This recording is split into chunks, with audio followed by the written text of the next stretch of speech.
কাজ ছেড়ে বাড়ি ফিরতে গিয়ে হাতিরানের মৃত্যু নকশালবাড়ির মৌরিজোতে দুই ভাইয়ের বাড়িতে এলেন শিলিগুড়ি মেয়র গৌতম দেব। গতকাল বাগডোগরা কেষ্টপুর সংলগ্ন জাতীয় সড়কে হাতির হানায় দুই ভাইয়ের মৃত্যুর ঘটনায় শোকের ছায়া নেমে এসেছে এলাকায়।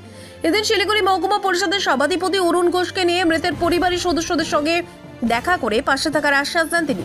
পরে গৌতম দেব জানান, মুখ্যমন্ত্রী ঘটনাস্থলে যাওয়ার কথা বলেছেন। একজনের 3 জন মেয়ে, অপরজনের ছেলে কলেজে পড়াশোনা ছেড়েছে। এই পরিবারের পাশে আছি আমরা। সরকার থেকে সব রকম সহযোগিতা করা হবে। পরিবারের অবস্থা মুখ্যমন্ত্রীকে জানাবো বলে তিনি জানান। বাগডোগরার কেষ্টপুর সংলগ্ন জাতীয় সড়কের ঘরে ফেরার পথে এই মর্মান্তিক মৃত্যু হয় দুই ভাইয়ের। গোটা ঘটনায় শোকাহত গোটা এলাকা।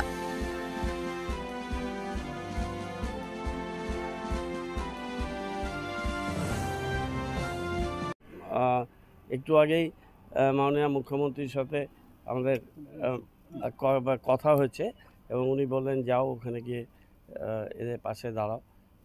একদম প্রত্যন্ত গ্রামীণ এলাকার ভিতরে দুজন আদিবাসী সম্প্রদায়ের মানুষ, দুই ভাই, 3টে ছোট ছোট মেয়ে, তারা স্কুলে পড়ে এবং আরেকটি যে ভাই, তার বড় ভাই, তার ছেলে, সে কলেজে ফাইনাল ইয়ারের স্টুডেন্ট ছিল, পড়াটা কমপ্লিট করতে পারেনি।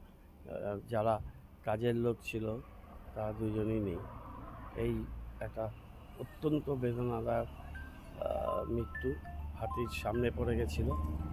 আমরা সমস্ত বিষয়টা দেখলাম। আমি একটু পরেই মাননীয় মুখ্যমন্ত্রীকে জানাবো ঘটনাগুলো। মানবিক মুখ্যমন্ত্রী ওদের দুঃখ বেদনার কথা বলবো, আর সরকার থেকে যা যা ব্যবস্থা করা সেগুলো তো সিস্টেম আছে, সিস্টেমে হবে। প্রাণ তো দিতে পারবো না, কিন্তু এই পরিবারগুলোর পাশে আমাদের দাঁড়াতেই হবে।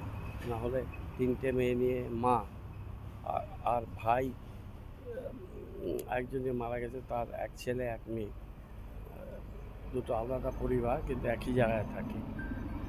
ওদের পাশে দাঁড়াতে হবে। গেলাম, দেখে আসলাম এবং আমাদের রাজ্য সরকারের মাননীয় মুখ্যমন্ত্রীর আর আমাদের সবারই তাদের প্রতি সমবেদনা। আমার সাথে অরুণ ঘোষ ছিল আমাদের সভাধিপতি এবং হাটিকিসা প্রধান, উনি ছিলেন। ইনসিডেন্টালি এই মেরুভিউ চা বাগান, যেখানে পেয়ারার বাড়িতে আমি একবার ছিলাম রাতে, ওখান দিয়ে মানুষের কাছে চলো আমার প্রোগ্রাম শুরু হয়েছিল। সেই বাগানে আজকে এতদিন পর আবার গেলাম, কিন্তু এরকম একটা মর্মান্তিক ঘটনা।